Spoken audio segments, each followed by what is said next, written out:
Thanks for coming out. Appreciate the people that are attending and online and helping us out with this. Just a few notes on my part, and then we're going to let each of the people from the task force make just a few short comments, and then we really want to get into hearing more from you all. I think the primary purpose of this is to get your input. We've done a lot of work. We put it out there. I'm sure everyone's read it. We're not going to go through and represent the work we did, but really try to spend the time today so we can listen to people on our end.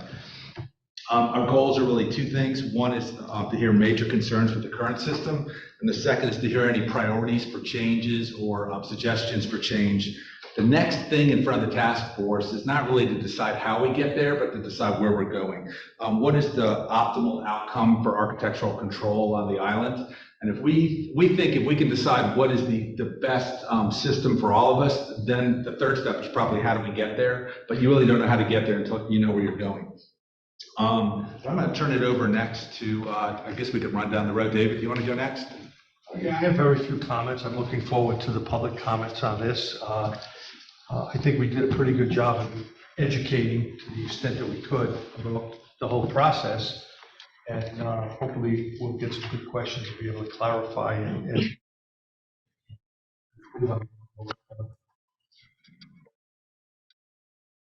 I want to commend my work group colleagues for all the time and effort they've put into this. It's actually been a fair amount of time and effort that's been put in this, and obviously we have a lot more work to do yet.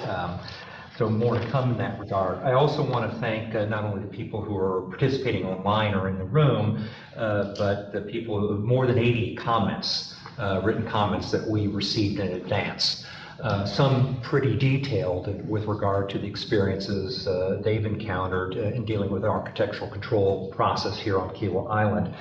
I think it's fair to say that the comments received are eye-opening and in some respects disconcerting, but they underscore, I think, in a sense, validate the reason why this group was established in the first instance, and underscores the importance of, as Kevin said, trying to figure out how we move from what is certainly perceived, and I think objectively so, an imperfect system, a flawed system, to one that is acceptable to everyone on the island. It accomplishes the goals that ultimately we want to have accomplished, which is establishment of clear, reasonable standards that are consistently applied against all property owners and are consistently and rigorously enforced by an accountable body. And so the challenge in front of us is how to get from where we are now to that end game. And that's why we'll need to continue to get input from everybody in this room, online, and probably another community forums at some point to help us inform that path forward. Okay. Yes, I want to highlight two things before we start. I think we should not forget that we probably all like to have some kind of an architectural review process, because I think it all benefited us greatly over the last couple of years. So I think the question is not, should we have one, or better, don't. I think we are clear both in this work group, but I think in the community, that we need something like an architectural review process on the island, and we also need some, rather strict process, well documented, etc. for this. I think we all benefited from it, and we can all benefit from it. What is really concerning to me is, working myself through these 80 plus comments that we received, most of them very balanced, with some exceptions, but most of them very balanced, very to the point, very thoughtful, both related to our phase 1 as well as phase 2. So really good input. But when you read through this, and also what we have worked through over the past weeks as a team, is that we probably have to summarize that over the past years, something has gone in the wrong direction, and that needs to be fixed. How? Phase 2. But just to look at certain things as it is documented here, or as we all perceive it, I mean, there are homes going up that have been approved architecturally that absolutely not fit to their neighborhoods. I mean, even if I'm very flexible, they just don't fit. People report about intransparency or lack of transparency, no governance, a lack of consistency, and I'm not talking about the kind of common theme that there's inconsistency between how a private homeowner is handled and how the partners are handled, even between private homeowners. There's no oversight by the community, and the topic of authorities in question, the fees, the deposits that are not paid back for weeks after even the approvals are granted by the ARB. For me, I was leaning back again this morning, reading through this for a second time, and I said, if the ARB would be, a for-profit organization in the free market, which is not, so, but if it would be, this organization would be bankrupt for years already, because the lack of customer focus, the lack of the ability to work with the people they have to work for is astounding. Let's run through. I'm going to turn to Zoom. Beverly, and then Mark, and then Madeline. If you guys want to add anything before we open it up to discussion. Anyone? Hi, I'd like to add that I really appreciate the opportunity to participate on the task force. And I think one thing that we found out is that Kiawah is a beautiful place to live, and all of us are really concerned and dedicated about maintaining the beauty and the feel of Kiawah. But what was surprising was the lack of documentation, or if there's documentation, it's scattered in so many different places. And so that's maybe an area where hopefully we can do something. Mark? Yeah, I'd like to add, I'm an architect. I've been a property owner for 24 years and an architect for 24 years. I've worked completely with the ARB. And I want to say one thing. I think it's important that they're professionals. And I would say the individuals that work there are professionals.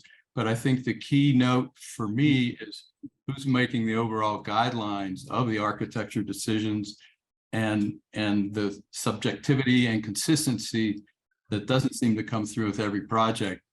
And as I read the comments and as I think about my own projects, how I see the ARB has interacted or what they've done with the clients, it's just not consistent. So that's how I gravitated to become part of this task force, to ensure to understand the ARB is a professional organization, and they're professional architects and engineers, etc. But the overall guideline of it is, I think, what's at large and what I think everyone feels, and the inconsistency of it. And I want to just add that this has been a tremendous learning experience, that the views we've already heard from the community have been invaluable.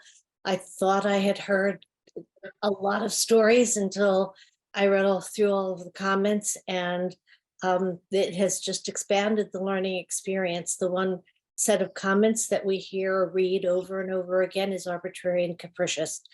And while there's a lot right about this system, and it has resulted in this beautiful island that we all love, there's a lot that needs to be fixed. So that's stage 2. And the more candid public feedback we get, the better. Thank you. So we're going to just a couple of ground rules as we get going. I don't think it's going to be real necessary since there aren't as many people here as we thought it might be. But if we are recording it, so everyone knows there is a record of this. If you could stand and just state your name and your address or who you're with, just so people watching it later understand. We're going to be as interactive as we can be. Obviously, with a small group, we can be have more of a discussion. We do have to be careful. There's ongoing litigation, so there are some things we just won't be able to get into. I had a limit here for speakers. I don't think that's going to be a problem for us unless the bus lets off out front soon. But one other thing we're not addressing today are individual cases or problems. We're trying to, again, decide where this is going and what's the the best optimal system for architectural control, and we're not going to spend at least the time in this meeting going through people's individual, maybe property issues for anyone. So at that, you were about to say something, and then we can. No, go ahead. Let's go ahead and take comments. Does anyone want to ask a question, make a comment, or give us feedback? We have someone online. Let's hear them. I'm Andy Capelli. Andy, you should be unmuted. Can you hear me now? Yes. Yes. I go back to Brad's opening statement and, Kevin's, I'm sorry, Kevin's opening statement. I agree, Kevin, we have to know where we're going to end up and in order to figure out how we're going to get there. I sense in looking at this, there's at least not enough information to really understand what it is, the role, if you will, of this group is. Are we assuming that the company is going to assign its rights to any one organization? Or is it going to have one of its own subsidiaries take over the role of the ARB? I'll just real quick, I don't think we know that. As we talked about in the presentation, I mean, there's really 4 options. One is nothing changes. The second is that the partners decide to turn it over to KICA voluntarily. The third would be that KICA challenge or the town challenges the partners in litigation. And the fourth would be we have a covenant change on the island, which will require 51% of the people to be involved in changing the developer covenants of the island. I don't think, so there is no understanding of what will happen today. I think what we want to do is figure out if we could all decide what is the absolute best outcome for the island. It's much easier to build a consensus around that and then go back to the partners, go to the town, go to KICA, and all of us talk about how we think we get there. So you're alluding to phase 3, and the point of our first phase was to really educate everyone and get the problem on the table, define the problem. The second step is to define the optimal goal, and the third would be tactics. Andy, this is Brad. I would just add to that. I'd kind of maybe separate out a little bit the ultimate question of whether or not Kiawah Resort Associates / the partner / the developer decides to transfer the authority that they have reserved under the general covenants to KICA or not. That's Kevin outlined some of the issues related to that. Wholly apart from that, there are things that we've looked at, and we may make some recommendations about what we call low-hanging fruit or short-term fixes. That the way in which the town interacts in the architectural review process, the relationship it has with the ARB, the same thing I would say is probably even more true of KICA in terms of how it interacts in the architectural review process and the obligations it imposes by its own rules on its members that need to be enforced by KICA. So there's actually kind of a wide range of potential solution sets and paths forward. Ultimately, as Kevin outlined, let's figure out where ideally we would like to get to. And then the question is there a path forward to that? And what does that entail? And if there are challenges in getting to the optimal, is there something in the interim that's better than the status quo? And to add, Kevin, I think there's at least one more option, because the ARB could also become an independent body. So not as part of, not as part of the town, but could be an independent body with an independent governance by the community, of elected members or something like that. So there's a multitude of different options ahead of us. Yeah, I think I said that the Kiawah partners could voluntarily turn it over to KICA, which is envisioned in the covenants, but there's certainly room for them to voluntarily step away and for us to agree, all of us, to put it somewhere else or another construct. Does that help, Andy? It goes part of the way. I mean, I think what we're dealing with is we don't know what's going to happen.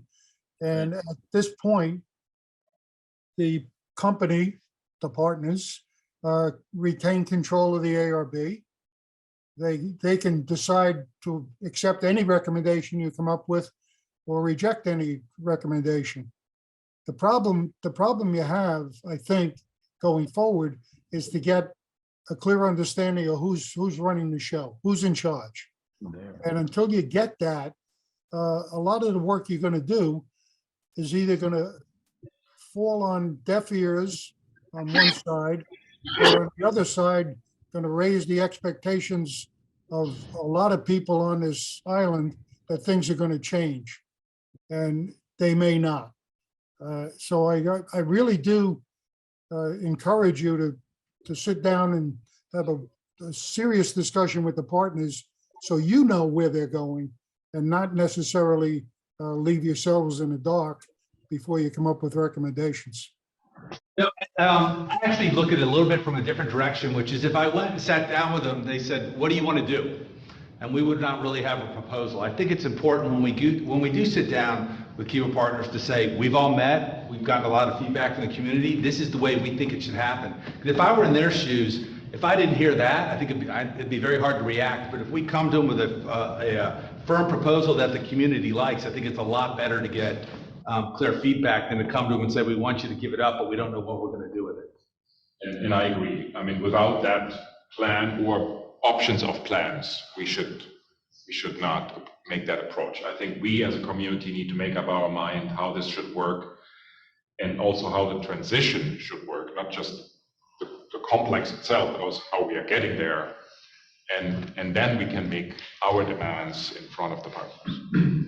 Let me pick up on one thing that Mark Kamens mentioned, and as part of this process is, my own view is that the island would benefit from a high degree of professionalism. He noted that the staff of the ARB now are licensed professionals in architecture and landscape design. And I think that type of real-world credentials is critical going forward. Some of the sub-HOAs have their own architectural review committees, architectural review boards that may be just comprised of homeowners.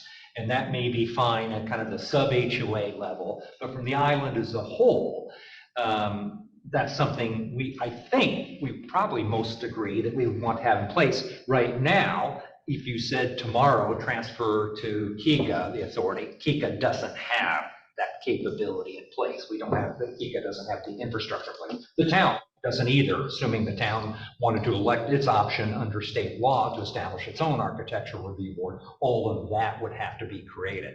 So there's going to be a process one way or another. And to your point, Kevin, we're not quite where we need to be to offer something concrete. Andy, just a little further, we had some very preliminary discussions 3 or 4 years ago when I first got on the board. And the concept at that point in time was, how do we transition? And the conversation kind of went, well, some of the smaller things like signage, et cetera, repainting the home, and it was like that the company really wanted to hold on to their control over new construction, major renovations, et cetera, which I think that's the way any transition we go forward with is going to be along those lines. It's going to be a process over time to transition various functions over to whether, I believe it should be KIGA. We'll see how that goes. There is some planning to be meeting with the partners soon. And I think that will help this process out also. Please, Andrew. I'm Eileen Olanoff. I live on 7 Greensward. Maybe I'm not totally understanding this, but what it sounds like is, at first, a lot of us were thinking, okay, December comes along, the partners are done, and we decide what we're going to do. And I understand that's not going to happen. So what's the purpose of December being the end of it? Because what I'm hearing, I think, and maybe I'm wrong, you guys could come up, or we could come up with 20 ideas of what it should be from this point on. You could bring it to the partners. The partners are still in control, so they could reject everything. Am I right? To a point. So they're really 4 ways, and I'll mention that again. And we can do nothing. They could turn it over voluntarily to someone. had a bit of that time. You can do a covenant change. So everyone in Kika, if we get 51% of the signatures, can change the covenants, which would change the way that architectural control is handled. There's some other documents around the side, but I think that's the main one. And then the fourth is litigation. So, but the development agreement alone at the end of this year is really no deadline or does not move the ball. Is that accurate? But they still have the control. They could still say, Past December, yes. But so no- then what's the, yeah. But the development agreement is with the town. That expires. There's some things in there that relate to the ARB, but the basic covenant, the general covenants we're talking about, not the Kika covenants, the general covenants gives them, it's not a big document, but they have the power to control the architecture. The development agreement has nothing to do with that power. The development agreement's gone. It doesn't change that at all. There is a provision in the development agreement that purports to preclude the town from establishing its own architectural review function during the term of the development agreement. That would go by the wayside. So state law does enable, specifically enable municipalities to establish architectural review boards. They would have to be public bodies. So the town would have the authority, putting aside that provision, to establish an architectural review board. Town could establish whatever architectural standards it wanted to. Those would be mandatory on all residents, but it wouldn't change the underlying fact that the covenants that we all signed up to still empower the developer some degree of control over architectural review. We haven't really talked about what that degree of control actually is under the covenants. That's a separate issue, but they still would retain that unless one of the four things that Kevin talked about happened. Barry? I wanted to pick up on something that David just said in terms of a potential transition. Oh, Perry Molyneux of 10 Blue Heron Pond Road, sorry. In terms of some kind of a transition plan. And some parts of that are pretty straightforward and probably pretty obvious. The idea that you have to pay a $200 fee and a $1,000 deposit to repaint your house the same color as it is silliness. And I assume that things like that can be relatively easily gotten rid of. I'm more concerned, though, by the fact that at the present time, the ARB, which is part of the partners, approves what the partners want to do. And that is what gave us the Cape, which in my view is a total eyesore. And I'm not sure how you get the partners to voluntarily give up that authority and that ability, since it certainly works to their benefit, although not necessarily to ours. So I think you raise a good point. You could have two solutions. So the first one about how residents are treated, I mean, maybe Kiawah Partners decides that below that threshold, we're going to let Kika handle it. The second one, you're right. If I were them, why would I want to give that up? I think you get back to what Brad said is you may not, but you layer on, you wouldn't want to layer on two ARBs to residents of existing homes, but could you layer on two ARB thresholds to commercial properties? Commercial or multifamily. So, I mean, Kika could adopt its own rules and regulations applicable to multifamily, and the town could do the same thing. Now, those would be in addition to whatever authorities that the partners still have under the general covenants, Article 2, Paragraph 1 thereof. But that is a way that we could look at addressing those kinds of issues. I think to really address your question, with the two remaining properties along Beachwalker Drive being built or otherwise, right? I think the motivation for the partners to own the ARB might change, right? Because there is little left in their pockets for building new homes or residences or whatsoever. So I think that's what makes this work group so timely, right? Because we now need to find ways how to handle this. And again, I want to reiterate, without us as a community, as Kika, as the town, etc., having a clear idea how the ARB would look like and should be governed and controlled, etc., the handover would be a disaster. So that's why this is also timely to analyze what is the real status, and then in phase 2, what are the options to going forward. And when we have that, I think that will also coincide with the timing where the partner probably are not, having that big benefit from controlling the ARB as it has been over the years. And Perry, and this, one other point, and this gets to the you raised, and I think Andy touched upon this in a slightly different way. Your idea, what you mentioned, kind of repairs and maintenance. One of those kind of interim things that I think it's incumbent on us all to think about and look at. The general covenants impose an obligation on all property owners to maintain their properties. There's a specific regulation in the Kiawah rules and regulations imposed on all members, which is general building maintenance. Building, claddings, roofs, stairs, handrails, and foundations must not be in a state of disrepair, to include but not limited to broken, rotting wood, including stairs, railings, and lattice. I would read that as saying that's an affirmative obligation to maintain and repair your property. The idea that the ARB has any role in that, which I believe would not constitute an alteration, or could charge you for an affirmative obligation that exists under the general covenants as well as the Kiawah rules and regulations, strikes me as nonsensical. And I think that's one of those gap issues. There's no question that regardless of whether we like it or not, the developer has some authority under the general covenants. Whether that authority is as extensive as has been asserted, I think, is a very different question. I think we're all aligned around compliance, and that's easier. You can say commercial development, residential development, but we all agree we need a compliance. We don't want the island to look bad. Maybe that's somewhere we start and say, it should say with this one entity, there should be one set of rules, should be one set of fees or deposits or whatever it is. But let's try to simplify that, put it with one group, and I always say democratically controlled. But right now, as Brett said, it's really handled by two sets of rules.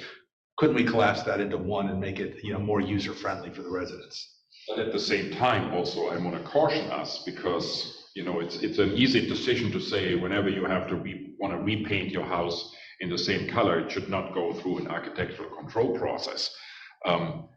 That seems to be logic, right? But then we also know that we have homeowners and especially contractors that then knowingly or unknowingly change their mind and do something else. So even for something as simple as repainting the house, it might not be a bad idea to have some kind of control over it. If that would apply or need or require the same, penalties and fees and deposits is a thing to discuss. But per se, that, as simple as it might sound, just to repair, a set of stairs, could end up very different and could not be liked by the neighborhood the way it is done. So we need to be careful, but what we have clearly defined as an element, a core element of phase 2 is to look for these quick fixes and say, how can we make that easier? Not necessarily go away, but how can we make it easier, more convenient, and just more simple for the community to deal with. By the way, Mike, I would just note, I didn't read the other part of the rules and regulations regarding painting, and supposedly Kiawah can actually fine you if you don't repaint your house. Or come in and do it for you. Yep. We need a department for that. Was there someone online? Yes, Andy has his hand raised. Andy, you should be unmuted. You may have to follow up. And do you have a second question? Anybody here in the room? Another online question. Debbie Perlmutter. Debbie, you should be unmuted. Yeah, it's Jim in disguise. It's Jim Jurasic, Lavender Court. Hey, first of all, thank you for you guys' amazing effort to put that document together. And having been a bit of a study of the situation, I think you captured it very well, what the current status is. I've got three things in my mind that I've got to try to remember them, which is a challenge for me these days. The first is, are you going to be sharing the comments with the membership / public? Are we going to share all the comments we have? I mean, yeah. Well, several members said not to. We can do it without naming who they are. Without naming it. Well, they were required to put their name in. We usually don't release those though.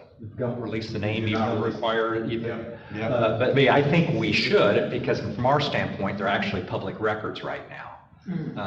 So I think they would be foiable in any event. Jim, your answer there is we're working on that one. We've been collecting them and we've been getting them in even over the last few days, but we haven't as a committee sat down and figured out the logistics behind that.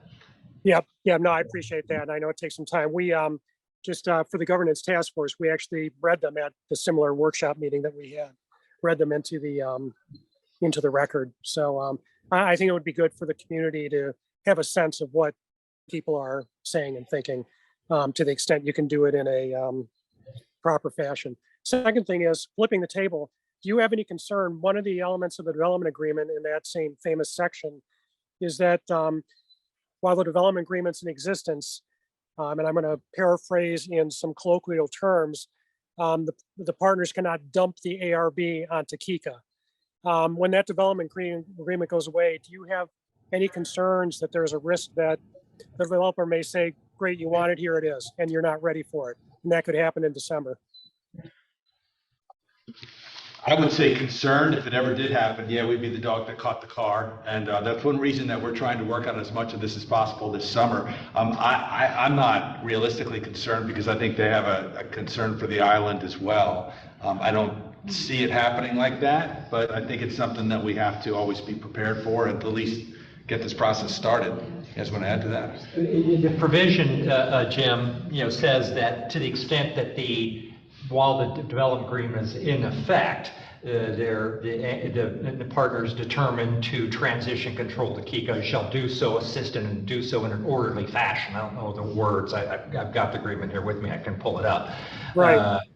But that's the operative language. Now, I guess that development agreement requirement that they do so in an orderly transition, there be an orderly transition, would no longer be a contractual requirement. But that's one that's between the town right now and the partners. Kika is arguably a third-party beneficiary of that provision. But again, that's the only thing. It doesn't require them to do so. And doesn't suggest what would be the process once the development agreement expires. Right, and I think that somebody asked earlier, I just heard them, why December? And I was just maybe suggesting that maybe that's giving them some insight as to why, why maybe in the back of your mind, you do have a sense of urgency about this. Because I wouldn't rule that out completely, to tell you the truth. I think we'll try to talk to Kiawah partners sooner and more often about these things because I do think they're aligned with us with not seeing the island run into trouble. I think the best thing we can do is continue this process and talk to them often and openly. Yeah, to the extent things become. I think the urgency that I mentioned earlier is the desire of the community to make a change to the ARB, right? And the timing of the end of the development agreement and that desire is probably something that should drive our timeline. Yeah, no, I agree. I agree, Michael. I think just if things get more acrimonious, which is certainly a possibility, the relationship with the partners, as you guys know well, is very complex and it's, goes well beyond just the ARB and in fact, beyond the prima facie things that are in front of us. So, I've had this concern. I expressed it at a Kika meeting last fall that, that I just wouldn't completely discount that possibility. I wouldn't let it drive the bus, but as Kevin said, the dog that caught the car. I'm a Yankee. I don't have those kind of expressions, so you have to forgive me, but I like them. Although Kevin, I think you're from PA originally too. Anyway, the last one is sort of a fifth option. Maybe it's a sub option to what Kevin said about different ways to address this in the interim, if not permanently. But and it has to do with the fact that really the actual authority, to the extent the ARB has anything beyond the right to sue a particular homeowner if they violate the covenants, and I'm getting into the technicalities here a bit, is really that cover is really provided by the town not issuing permits and Kika not giving contractor access. To the extent that there are certain things that the ARB is doing in particular, there's a general problem that needs to be solved, but to the extent there are particular things that they are doing that, that let's say this continues to be a stalemate, there are things that the town and Kika can do short of litigation or as separate and apart from litigation to rein in the ARB. And I think those things should really be considered as you go through this. To the extent that Kika and the town don't provide the cover to the ARB, yes, a homeowner is taking a risk that the developer is going to sue him, but getting back to the painting your house thing, is the developer really going to spend the money to sue a homeowner over a paint color? And I think there's a practical aspect to that that should be considered. Yeah, we have that, it's top of mind. One of the things that concerns me, and I saw some of it in the comments, is the issue of the deposits, the difficulty of getting them back, et cetera.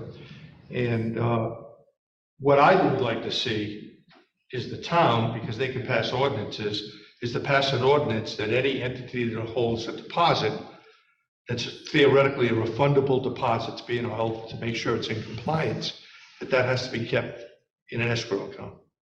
Because they don't have it in an escrow account now.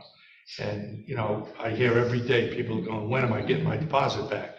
And I think this, if it's in an escrow account, there's no incentive to hold on to it. Amanda's suggesting it is, and they are held in escrow? Yes, correct.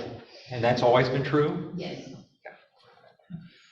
Yeah, but where's my escrow agreement? Yeah, I might be in an escrow account, but I have no escrow agreement. What rights do I have? Yeah, maybe a certain type of bank account, but if they're saying there's no escrow agreement, then it's not actually in escrow. It's in the construction and deposit agreement form that homeowners sign when they get the permit. There are no rights. The homeowner has no rights in that agreement. It simply says that you're taking our money and holding it. That's not an escrow agreement. Ask Dave, your lawyer. David, you're a lawyer. Tell him it's not an escrow agreement. An escrow agreement usually requires both sides of the equation to release any funds from that. My other concern is I know there's a number of people that have just decided to walk away from their deposit. Where does that money go? If it's in escrow, it has to stay there. If it's pulled out of escrow and the ARB uses it, that basically eliminates the term escrow. So I don't know. It should be in a separate account that cannot be released until all parties to that escrow agreement agree to release it. Is that escrow account FDIC insured? Probably has several $1 million in it. I doubt it.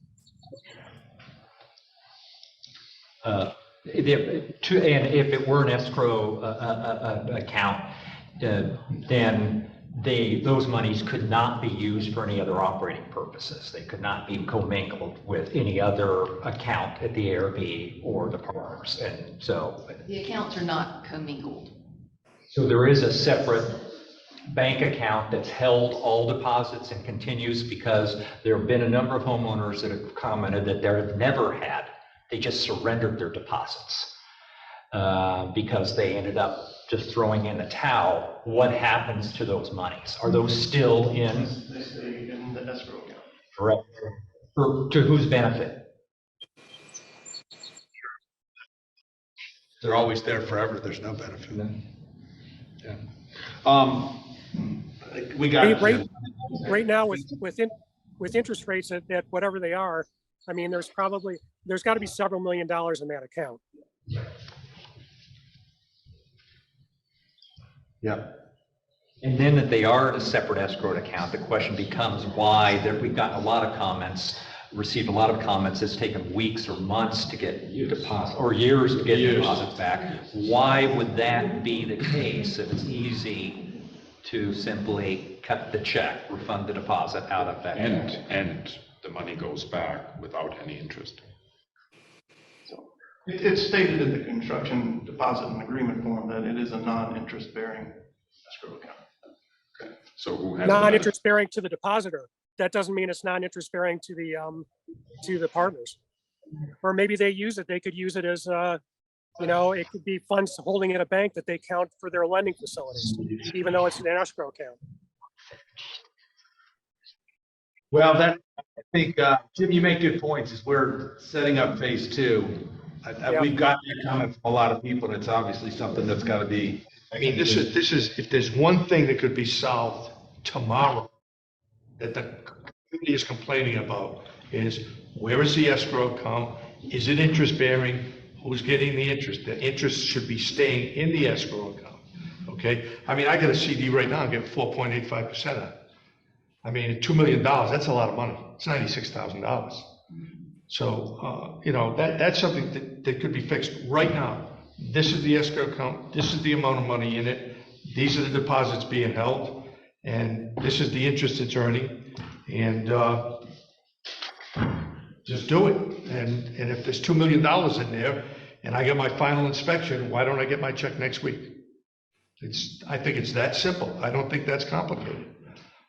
I know somebody that waited 2 years. He didn't complain. He just wanted to see how long it was going to take. 2 years. He never asked for it. 2 years, he got his money.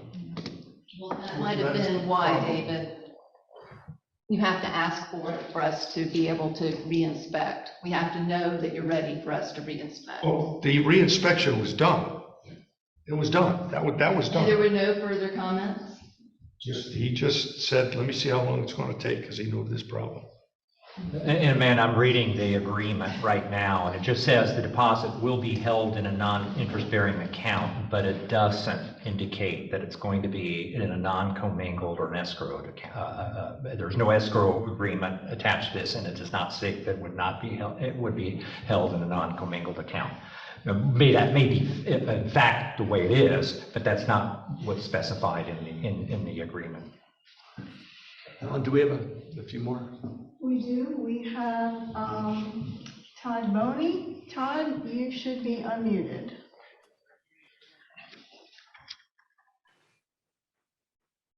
Can you hear us, Todd? Okay, I can hear you fine.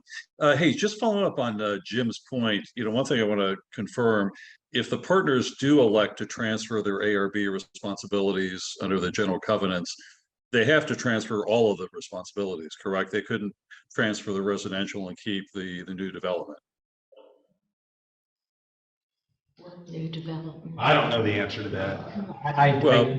But don't know.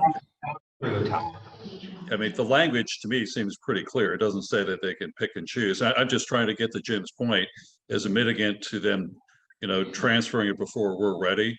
If they were to do it immediately, or for example in December, I would suspect that they would have to transfer it for all ARB responsibilities, including any oversight of anything they continue to develop.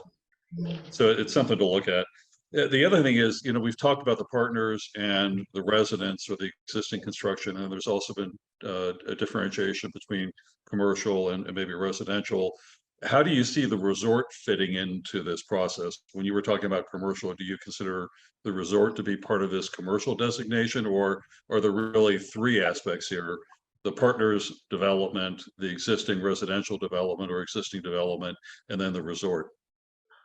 I would think you have to handle all commercial equally. So whether it's the partners, the resort, or someone else who comes to the island to develop commercially, you'd have to treat them equally. Yeah, to me, it's a little bit, the resort's a little bit of a different animal because they're existing, they obviously have new development, and that's probably a good segue. I mean, I like the thought you have of talking to other organizations, to learn from their experiences. And, I think it would be helpful if we could find such an organization that has gone from, using kind of a traditional developer declarant rights where they turn it over to the homeowners, where there is something that, an organization that has gone through that recently so that we could learn from their experience. I think the thing that's odd about us is that it's such a large base of existing homes that have been developed. So, it's a turning over, if you think about it, a pretty large, developed base or existing home base. I think it would be helpful to try and find someone that's been through it, but I don't know if we can find a comparable. Also, I don't know if we can find a comparable, where there is a resort element within the mix. The only one that I can think of that, I had some experience because we were looking at, buying is in Desert Mountain in Arizona, similar, community in terms of price points, gated community. There is a golf organization in it. I wouldn't say it's a resort, But, I like the idea of looking at other HOAs that have gone through the process. And, Kevin, I think you touched on it, an organization that has both a control function as well as a service orientation. And I think some of the complaints that you all are seeing or hearing is that there isn't what we would call a service orientation to the members. And I think as part of your review, if you could find out, what service level agreements they have with homeowners, how quickly do deposits come back? What is the process that, if when Amanda was talking about, was there a final checkoff of everything that needed to get done? How is that done? Is that done through a series of emails, or is that done through some form of application where, it's very easy for both the ARB as well as the homeowner to understand where they are in the steps that have occurred, and hopefully understand what steps have yet to occur.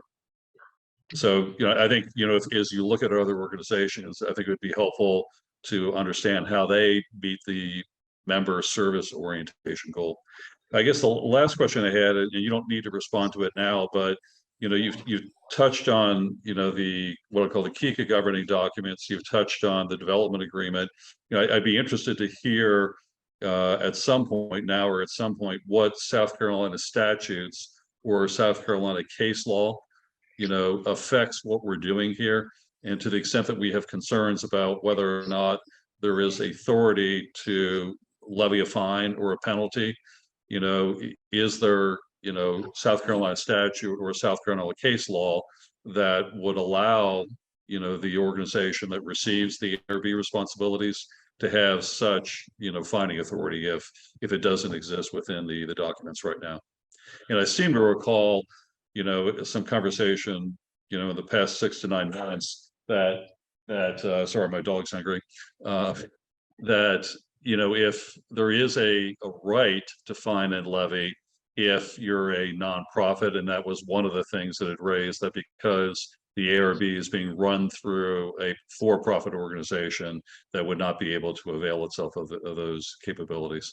So just take a look at that to see if that might be an interim solution to deal with this issue of we've got to be careful when the dog catches the car.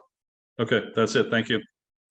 One comment, the typical, and I think most people know this, is the HOA controls the architectural review, the developer controls the HOA until the lots are anywhere from 80 to 95% sold out. I think in benchmarking, as you mentioned, and trying to look for best practices, is where else can we find a community that's this large, this professionally managed, and has been around for 50 years, and how they dealt with it versus someone who maybe was run for 3 years and then turned themselves over to the HOA. But I think the real difference is going out looking at really large communities, because they probably have professional ARB assistance versus like my neighborhood where it's being done by the residents. And Kevin, the ones, by no means exhaustive, but just in South Carolina, because actually in most states, all the authority of the developer, it has to, by state law, statute, be transferred at a certain point in time, well before 100%. But we don't have that in South Carolina. That's what I'm saying. But even in South Carolina, every other, I've looked at probably half a dozen other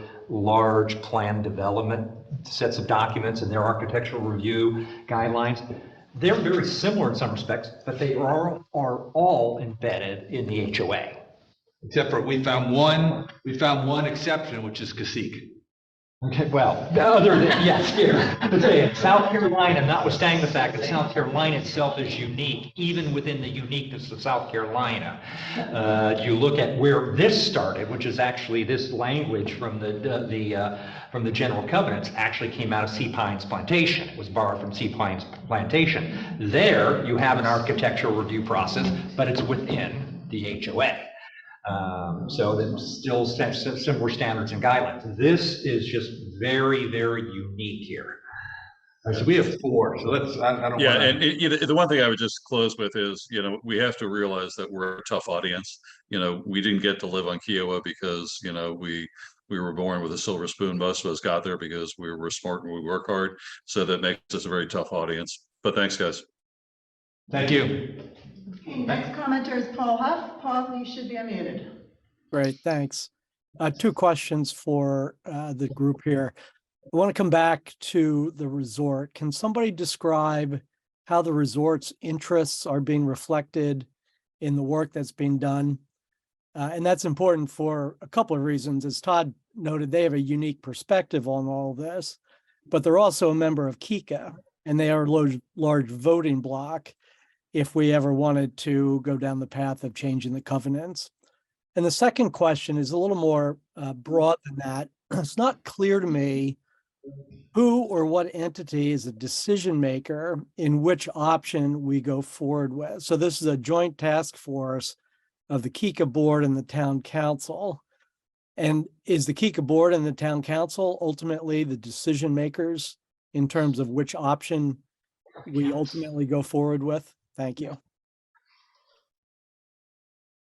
I'll say anything that KICA does, it's obviously done by the KICA board. And so if you read the development agreement as it reads now, they wanted to turn it over to us, it would be the KICA board that would handle that. Obviously, the town can put their rules in place. And I think one of the reasons we put this committee together is because we recognized that and we wanted to be a joint task force so that we could try to work hand in hand on this problem as we move forward. I don't think there's a clear answer to that, though. No, I mean, if you simply by its plain terms, the covenants in all the restrictive covenants in the general covenants apply to all property owners, which would include any property owned by the resort. They would include any property owned by the developer, individuals, and the general covenants provide the ability of any property owner or KICA, the association or the developer, to pursue an action in court to enforce the terms of the covenants. The KICA rules and regulations, unless they specified otherwise, apply to all property owners equally. There is no carve out for one property owner or another. Whether there should be is a separate question. But Paul, I also want to come to one other point you raised about the kind of the process for changing the covenants. It's actually, in some respects, arguably harder to change the KICA covenants because of the way the voting rules work and the different classes of property owner. The general covenants themselves state that they can be revised by about 51% of a majority of property owners. Affected property owners. Yeah, affected. But if you say you're changing the entire set of covenants to affect all property owners, then you'd have to have, I guess, 5,000, approximately 5,000 or maybe 6,000. It's not that high. It's like 2,500. Now Shannon's got the number. I'm going to call on her. What's the number that we of like when I was elected? How many votes total? Was it 4,800? Oh no, it was higher than that. Well, not with the multiple votes, but the number of like unique votes. Households. 4,500 properties. KICA members. So ish. you're looking around 2,300 people. Usually say 5,000 properties. Yeah, I think there's a little over 5,000 dwelling units now on the island, and there's additional property owned that is not yet a dwelling unit. So Right, I think so we you don't- have to we get. don't- Yeah, but KICA doesn't, but Not in vote. for the general covenants, you would have to count those. So, I mean, so in that case, it would be KICA making the decision that they want to go out for a covenant change. If it was litigation, I think anyone with standing could file litigation, if I'm correct. And Well, KICA can go out to try to change the KICA covenants. Any property owner could start the process to change the general covenants. Yeah. Paul, does that answer that? Well, sort of. We don't have the answers to all the questions, maybe. Yeah, the purpose of the task force is to come up with a recommendation in one way, shape, or form. And I guess the answer is that recommendation is going to be made to the KICA board at a minimum, and perhaps to the town council included. But then what happens and who decides what happens? And that's, I guess, it's somewhat dependent upon which option the recommendation settles on. I think that's fair. Yeah, I think the transition is going to pretty much have to go to KICA. And one big reason for that is there's so many private covenants to be enforced. And a municipality can't enforce private covenants. So in order for one entity to be able to control all of those covenants, it would have to come to KICA. The other comment I would make, this is just a comment, it's not a question, is just listening to the dialogue over the last 55 minutes or so.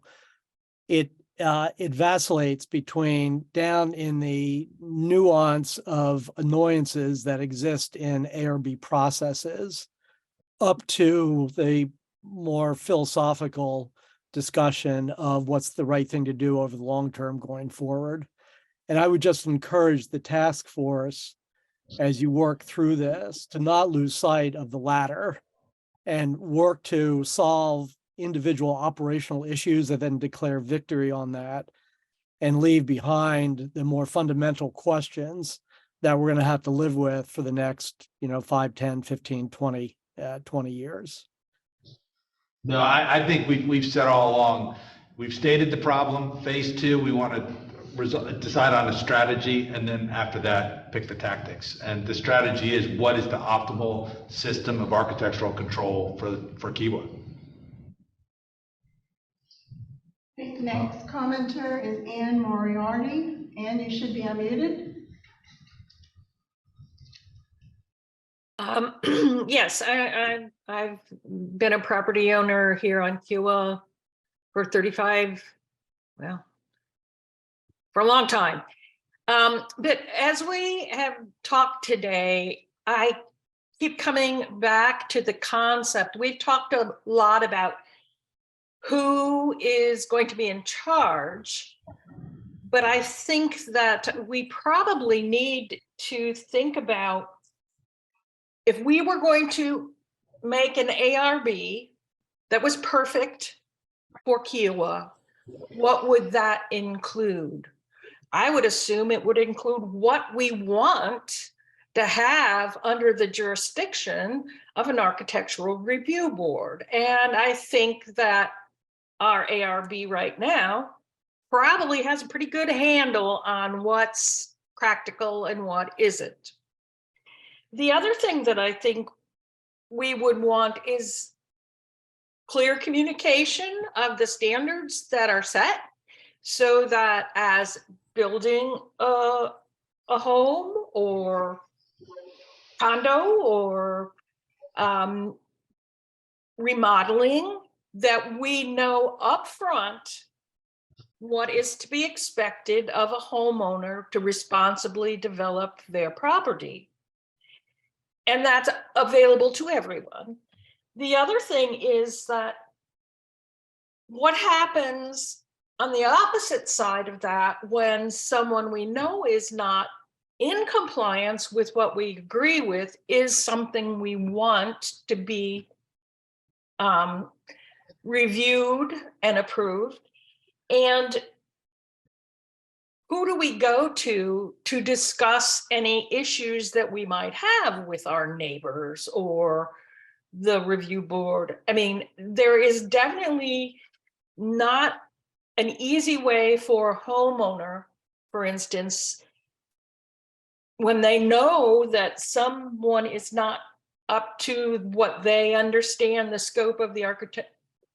If they don't understand, or if their home is being infringed upon by someone who is not following or is not compliant, there is very little information on who we go to, who we talk to, what our recourse is. And I think that as a homeowner, I think that having that set out in our perfect ARB product that we come up with, I think that back end really needs to be included in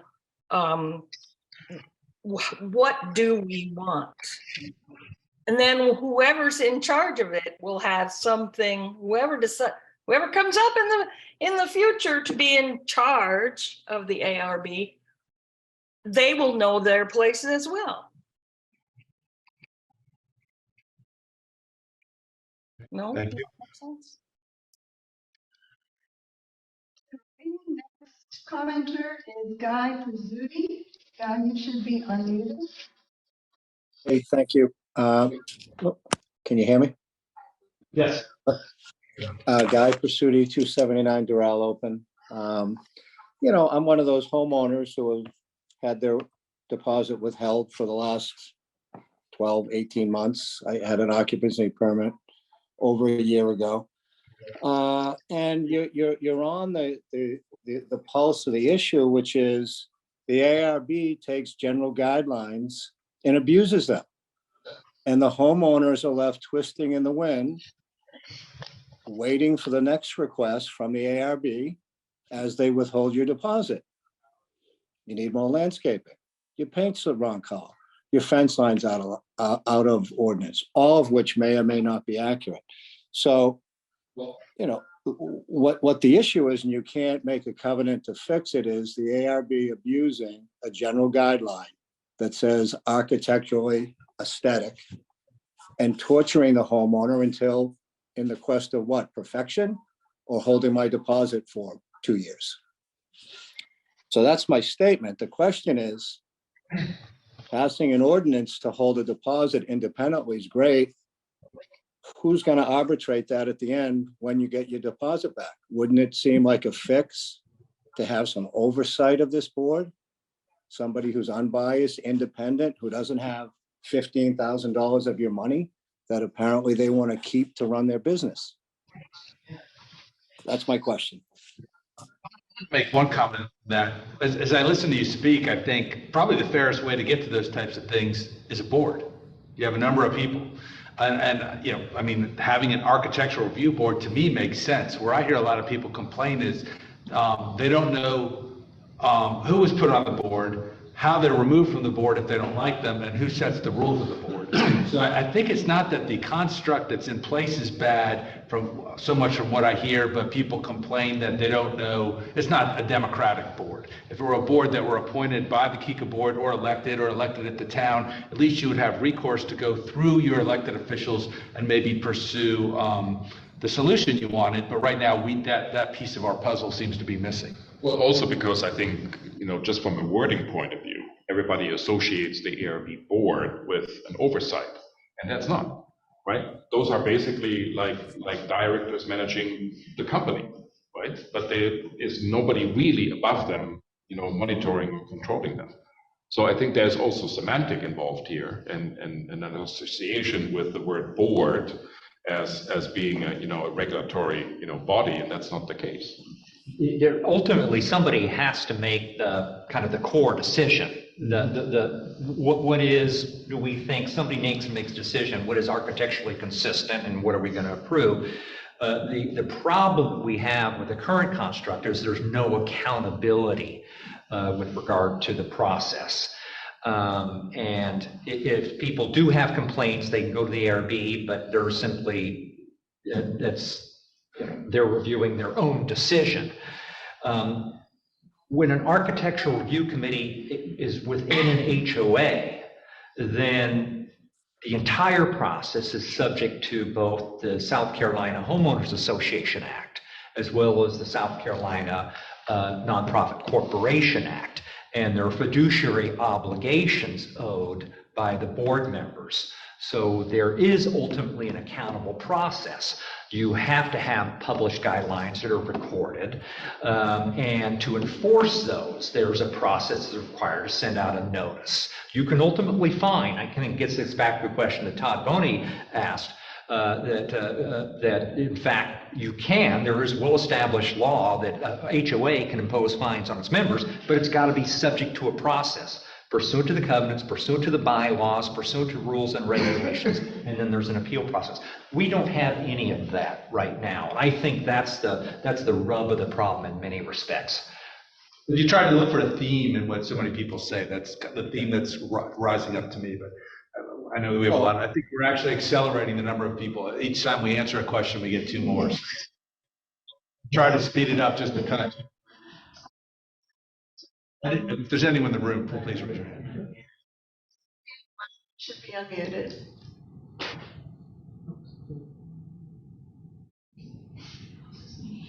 Larry, can you hear us? Oh, yes, I just switched on. Larry Wallahan, 406 No Egret. I'd just like to say, please plan for the worst. And I'm talking to Michael and Brad here in particular.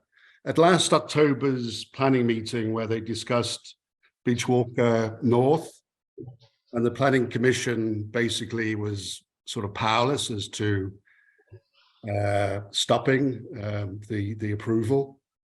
I mean, I know that perhaps they weren't all aware of the 60-day rule, et cetera, that arose about the planning then. But anyway, plan for the worst. But I remember at that meeting, Mr. Wilson stood up and said the town itself, and I'm talking about not the ARB specifically, but developments on the island, of which there is still a significant amount. Mr. Wilson stood up and said, I quote, there are many ways that a town council can actually reassert control over developments. And he mentioned the planning commission can, he said the October meeting wasn't the time to do this, but he said the planning commission can enforce tree standards, it can enforce and regulate height standards through zoning, and it can generally improve its power through making amendments to the comprehensive development plan. So, and he was pretty adamant that the town could actually recapture some of this control over developments that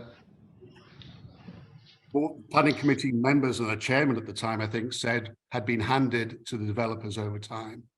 So I would ask Brad and Michael really to examine with the town what the town can do to implement some of Mr. Wilson's recommendations as to how the town can reassert control. Thank you. Larry, I think there, what he was referring to, and I have to go back and look at the tape, was that post the development agreement, if the town felt it was appropriate to make any changes, it could pass new ordinances or amend current ordinances, such as a tree ordinance. The issue is with regard to development agreements generally is the whole idea is they freeze in place the application of the ordinances that exist at that point in time. So subsequently passed ordinances don't apply to the developer during the term of the development agreement. So I think that's what the town attorney was referring to at that time. Well, Brad, please raise the issue with him. I actually have a recording myself of his statement because it was pretty eye-opening. Maybe I misinterpreted it, but why did he say it then? I mean, if he said there are, I quote again, many opportunities for the town to improve control over developments. And I don't know why he would have said that if it was a meaningless statement. No, that's correct. But I give you an example to maybe explain this. Sure. The town can, and we are working on this as you might know, we can establish a new tree ordinance. Yep. Great thing. The only problem is, as long as the development agreement is in existing and valid, as we assume it is at the moment until December, that tree ordinance will not apply to the properties under the development agreement, because the development agreement does not allow new ordinances to become valid during the time of the 10 years of the development agreement. The moment the development agreement ceases or sunsets, right, that tree ordinance becomes valid for all the properties that the partners own because the development agreement has ceased.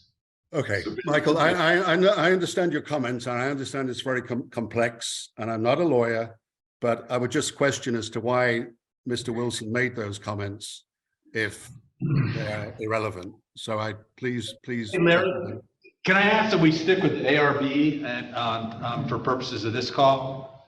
Sure, but I'm just commenting, plan for the worst. It may be leverage if the town can start doing something, in terms of improving control. It might, help move things with the partners, that's all. Well, and again, Larry, just apart from the tree ordinance, the town could start, undertaking the process of adopting an ordinance that would establish an architectural review board consistent with state law. And that would apply to all property on the island, except the property covered by the development agreement, unless and until the development agreement expires. So I think that, again, I think that's what the town attorney was referring to, but Okay, that's fine. you have the benefit of having looked at that more recently. But I'm not a lawyer, so please just raise it and then I'll be happy with the response. Thank you. Thank you. Alan? That's all we have online, Kevin. Oh, I saw a bunch, I thought I saw a bunch of other. Got it, they've already. Anyone else in the room? Anyone else on the committee want to come back around, starting online? Anything to add? I would like to thank everybody for their comments today, and specifically raising issues that hadn't necessarily been at the top of my radar screen. For instance, Jim Jarosik's post about the possibility of us of the developer turning over everything to Kiko or Toki in December, and how do we now prepare for that that possibility, even though it's probably not a probability, it's certainly plausible. And so the focus that these comments have given to me are going to help us go forward. This work group has been very active and very quick to get on with it and to make as much progress as possible, being very aware of the deadlines that we're looking at. And this is the kind of conversation and the kind of post that does help to further focus that. So thank you all. I sure appreciated this. You guys want to follow anything? Maybe just kind of capture some of this conversation. I was, of the 80 comments that we received, and I think Michael at the outset touched upon these, there were some recurring themes, and I think you captured most of these, Michael, but one is the one that kind of runs through all this is no consistency in the application of guidelines as between individual property owners and as between individual property owners and commercial interest. And that's one thread that we had going throughout these comments. There were inordinate delays in getting review and approval. Sometimes calls wouldn't be returned. It would take days or weeks to get any response from the ARB. Third recurring theme was around the whole question of cost. Cost because of fees, because of deposits, because of requested changes. There was one commenter that said they specifically did not want their name because they're in the process right now. They said their house plan was approved twice, and then later in the process, one of the KICA staff members or board members said, no, I don't like this, you need to make some further changes. ARB, excuse me, apologies, ARB, and it cost them about $100,000 and 10 weeks delay. Then we've talked about the delayed or unreturned deposits. The couple other interesting aspects of this that people raised, which I think we need to figure out how to solve for. This may be in the near term stuff. One is the whole idea, if you have to pay fees and deposit for maintenance and repairs, which again, I question whether that is an authority that the ARB has under the covenants, particularly since it's a requirement under the covenants that you maintain your property. It's a requirement under the KICA rules and regulations. If you accept that at face value, it's a disincentive to actually maintain your property if you're going to have to go through this lengthy process and incur additional costs for something that may be relatively important. This other recurring theme that kept coming up, and I actually saw this one firsthand in one instance, is where the ARB used the term, I'll look at you guys, opportunity, that you go in to request approval for one thing, and it becomes an opportunity for the ARB to look at something unrelated to the thing that is being requested, whether it's in regard to the building or landscape. And therefore, because they already have your deposit, they're saying, well, unless you make these other changes, and that part of, whether it's part of a current set of guidelines, that you're not going to get your deposit back. And so different terms one might use for that, but that was kind of a recurring theme that came through as, going into, it makes people nervous about going in to seek approval for one thing, because it gives the ARB the opportunity to look at something else and then require mitigation wholly apart from that which was originally requested. And then ultimately, the question is accountability. But what we've got to solve for is, as Kevin, you outlined it downstairs, is how to get from where we are right now to ultimately where we want to be. And I think some of the comments we've got to take on board is let's not lose sight of the forest for the trees. The forest is kind of what's optimal for the island on a go-forward basis, but or look at some of the individual trees, and are there some things we can do in the interim, whether it's the town, whether it's Kika, or conclusions and recommendations coming out of this task force that will address some of these issues that people have been living with every single day, and we continue to hear about them. Yeah, maybe looking forward. So phase 2 is going to be very important, and it will require hopefully a lot more community involvement. Although, 80 plus commentaries is a pretty good thing, far more than I expected. Especially, I have to really say, the quality of the comments are quite excellent. There were some that gave us a runway of what to do next, which is really great. But phase 2 will require more of this. So we will have more of these open hearings and more of the conversation about this, which I think is very essential. Second, also because we have Amanda and Tommy in the room, for those of you that cannot see them, I think a very important element of phase 2 is to look at quick fixes. Okay, so if we publish this, or we are going to publish this, I would really encourage you to read this very, openly and neutral and objective as you can be. And then really, I would hope that we can sit down together and discuss about some of these quick fixes, how we can make that happen for the community, right? Because I think a lot we were addressing, what was mentioned in the beginning, what Brad was saying, a lot of these things are not only, a pain for the community, I think it's also a pain for you, right? Because you have these endless discussions about a fence or not a fence and a color of some downsprouts or whatsoever. That's not productive, right? It's wasting your time as well. So I would hope that we can, find a platform between the work group and the ARB to really look at some of these quick fixes to just get them out of the way. I think involving the Kiawah Island Resort is an important topic. And then we really need to come up with 2 or 3 good alternatives how we think we should design a future ARB. What are the roles? What are not the roles? And most importantly, how are we going to govern it? Because today, honestly, there is no governance. There is no, right?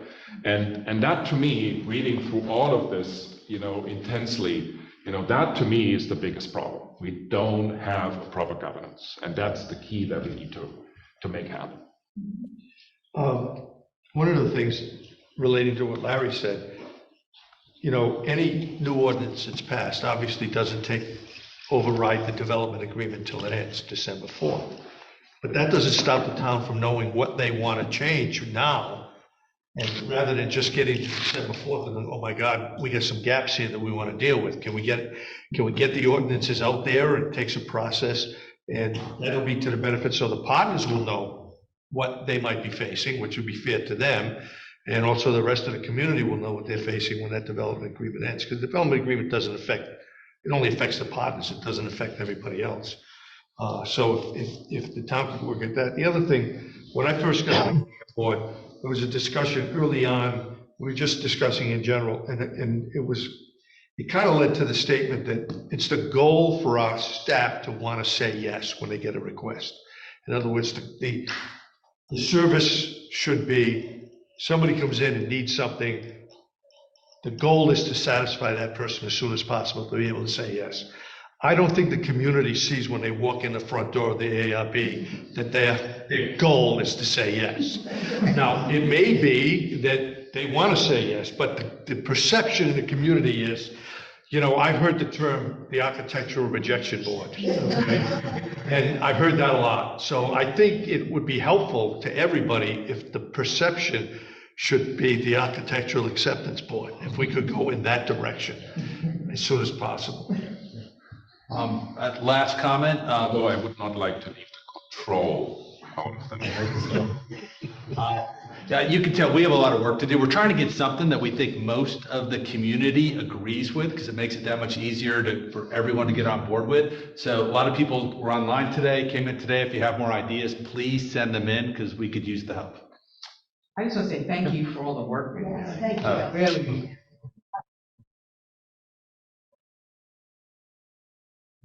Available to listen to. When does this get available to listen to? So we'll probably load it within the next 24 hours or so to the YouTube channel, and we'll highlight it in the Friday email. Okay. That'd be great. Great.